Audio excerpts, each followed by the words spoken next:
the most useful tools in the automotive shop is the Oxygen-Acetylene Torch, but in order to utilize this property, you have to be familiar with how to get it lit correctly and safely.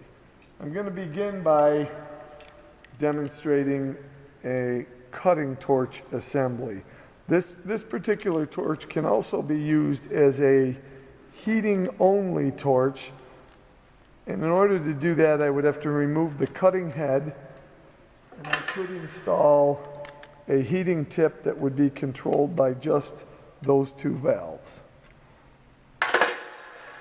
But for today's lesson we're going to use it as a cutting torch.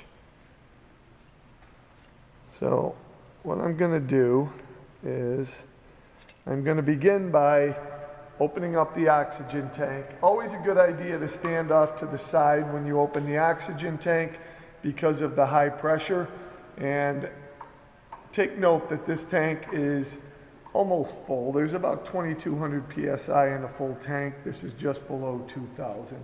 My working pressure for oxygen is somewhere around 25 psi. So I am going to adjust my regulator, and I'm going to take that up to 25 psi. And I open the oxygen all the way because it's a double seating valve. The acetylene is the fuel, and I'm only going to open that about halfway till I read pressure in the gauge. And you'll notice that that tank operates at a much lower pressure. It's about 200 psi right now. The working pressure for acetylene is somewhere between 5 and 10 psi. So I am ready to utilize the torch, and because it's a cutting torch I actually have two oxygen valves. I'll only be using one, so this lower valve I open all the way, and I'm going to make my oxygen adjustment up here. I take a striker. First I begin by making sure I can actually create a strike, and you'll notice the little cup shape.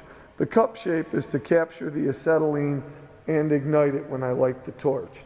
Because acetylene is so volatile, I want to make sure that I am ready to light the torch as soon as I open the valve so I don't fill the shop with the unburned fuel. So I crack the acetylene nozzle, a little bit. I strike it, and I begin to introduce oxygen. And that's a rather hot flame that I've created, and it's a very efficient flame. I can make it cooler, but I have to maintain the efficiency. And the efficiency is when it has that bright blue dot. If it has what we call an acetylene feather, that means there's too much acetylene.